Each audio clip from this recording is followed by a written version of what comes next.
We're brought to you with support from IncuHive, with a new location now open at Brunel House, Stevenson Road in Basingstoke. If you're looking for a new home for your business, check out incuhive.co.uk.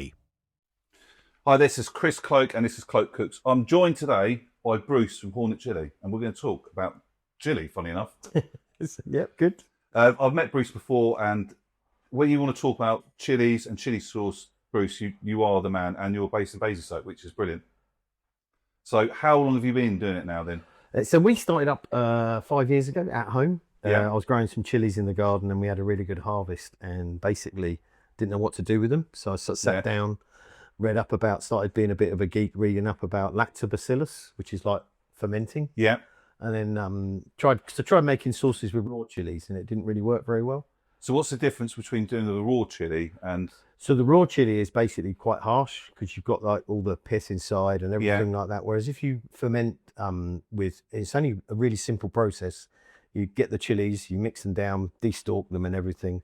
You mix them with 3% salt and a little bit of water, and it actually ferments over about a 30-day period and changes the flavour of the chili. Okay. So you still keep the heat. Keep the heat. But you get more of a gentle heat, depending on the strength. But the flavour is far more better for making sauces. Okay, so there's a better way. So if any sort of budding chili fans out, I'm sure you probably know already, but don't just get a load of chili, whack it in the pot and hope for the best. There's better ways of going about it.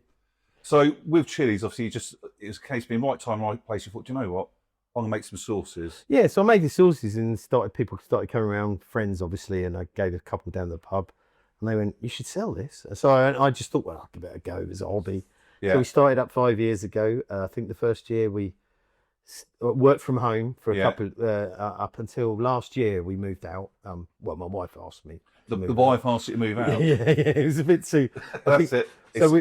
So we've gone from 300 bottles in the first year to last year we topped just over 6,000 of different products. So that's phenomenal. That's a change. You didn't ask the lady wife to move out. I'd have gone, look. No.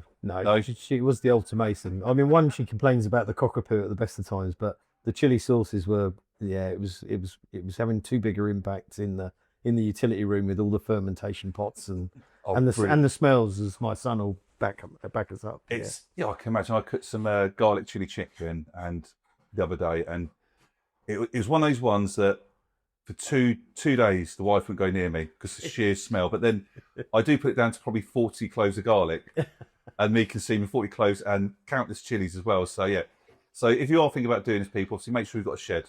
I think a shed. Yeah, that's it. And I mean, and with the fermentation, you almost want same equipment you use for beer. Okay. Yeah, so get a little fermentation tank. As long as you've got a breathing hole. Yeah. That's important because you need to let the gas, because the lactobacillus is actually just a transition.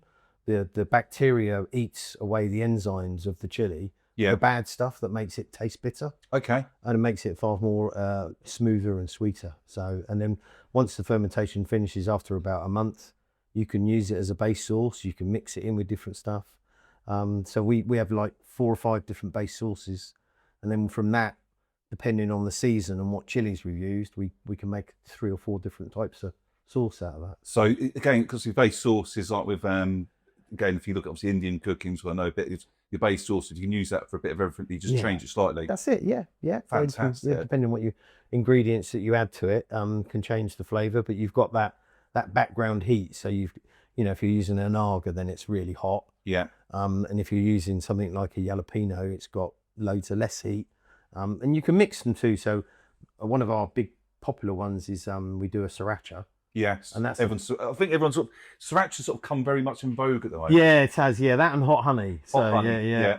So the sriracha of ours is a mix of serrano and jalapenos. Yeah. So we ferment them together, and they work really well. So fantastic. It's finding the balance. It's one of these things. A lot of people think, chili sauce. It's all about blowing your head off. Which back in the day, I could put my hand up. It used to be. Yeah. We do some really hot ones, but I think one of our mottos is flavour first. Yeah. So yeah. I remember I think it might have been the beer festival when it was up at the Transport Museum, and I remember having a chili sauce up there. I think it's a ghost chili. Yeah. And I remember being in pain, literally thought I was going to die. All it was the end of a cocktail stick, and I'm there in agony. And I think I learned something from there, going, I can eat chili, but not as well as I think I can. I think as you get slightly older, you go, Yeah, I won't do that. It's probably not half. It's what, like I said, it's more about the flavour, obviously accompanying to go with food as well. Yeah, that's it. And with the fermentation, you get that background heat and flavour, but it doesn't override anything. So if you want to use it in cooking, Yeah. a couple of our sauces are we do a gochujang, which is really lovely, and that's great on stir fries. And it has that background heat. And then we do something quite unique. It's called Blazing Chilli Crunch, and that's avocado oil. Yeah. With dry chilies that we dry and blend, and then garlic granules and fried onion.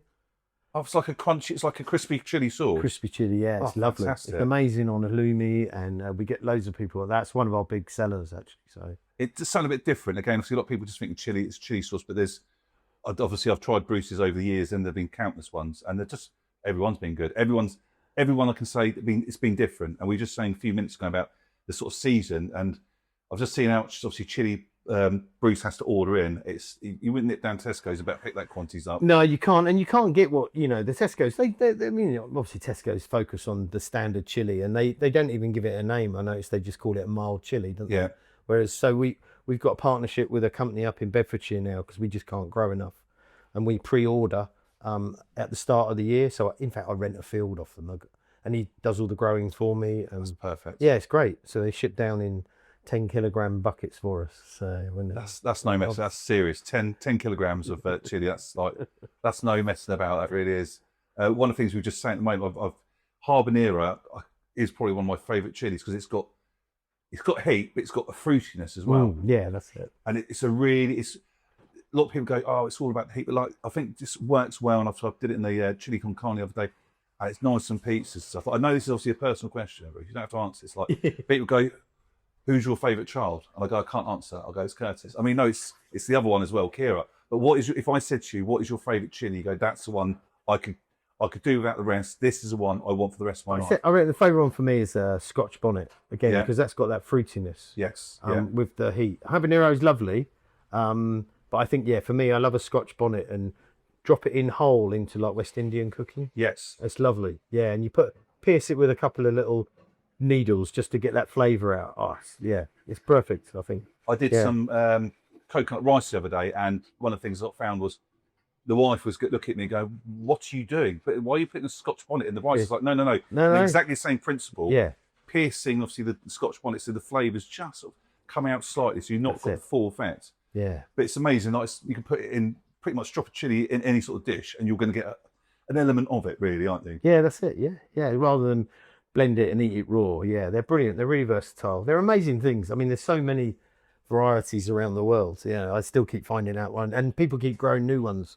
There's a chap up in Tadley, I can't remember his name. He's lovely, and his whole life he just grows different types of chili. Really? He mixes them together, and he's fascinated by just growing them. So yeah, it's a bit of a chili world. So. It is indeed. It's it's advice for people if they want to obviously start making their own chili sauce. Would you say start small? Yeah, start small. Yeah, but definitely focus on the fermentation. So read up about lactobacillus, and as I said, the golden rule is 3% salt. So if you've got like 100 grams of chili, just chop them up, destalk them, get rid of the seeds because the seeds are bitter. Yeah. And they don't really help in fermentation. And then just mix it with 3%, a little bit of water, leave it, and it will start bubbling. Keep it at room temperature. Don't put it in the fridge. So there you go. Then air and cupboard maybe. Yeah, air and cupboard's perfect. Yeah. So it's any sort of like home brewers obviously sitting there going, hold on, I can make beer. I can make this as well. I can see obviously the crossover. You've got the setup for that. You've got the setup to obviously do chili sauce making as well.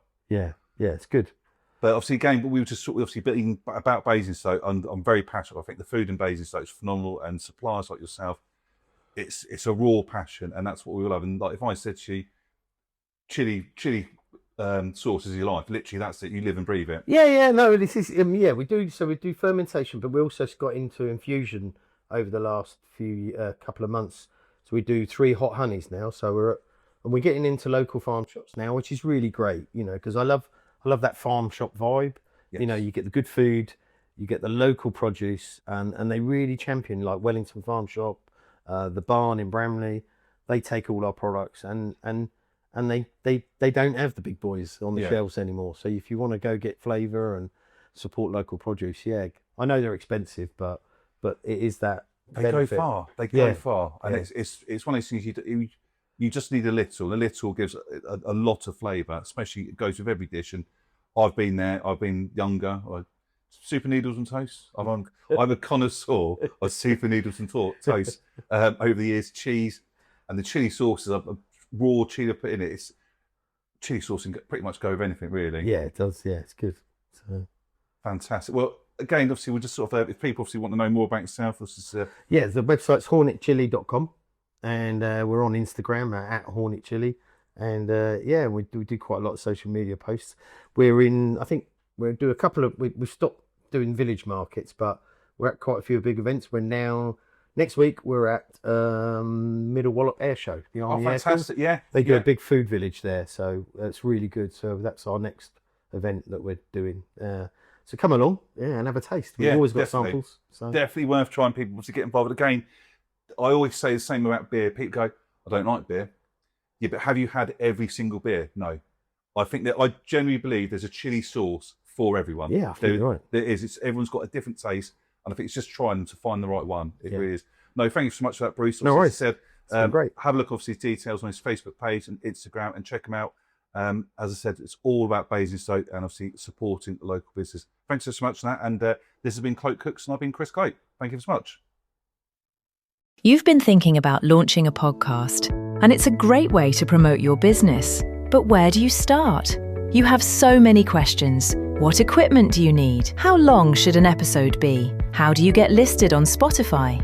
About Basingstoke is the answer. We're professional audio producers with decades of experience. We can advise you on your podcasting strategy, record your episodes, or show you how to do it yourself, get you listed on all the major platforms, and help you understand audience building and ways to turn listeners into leads.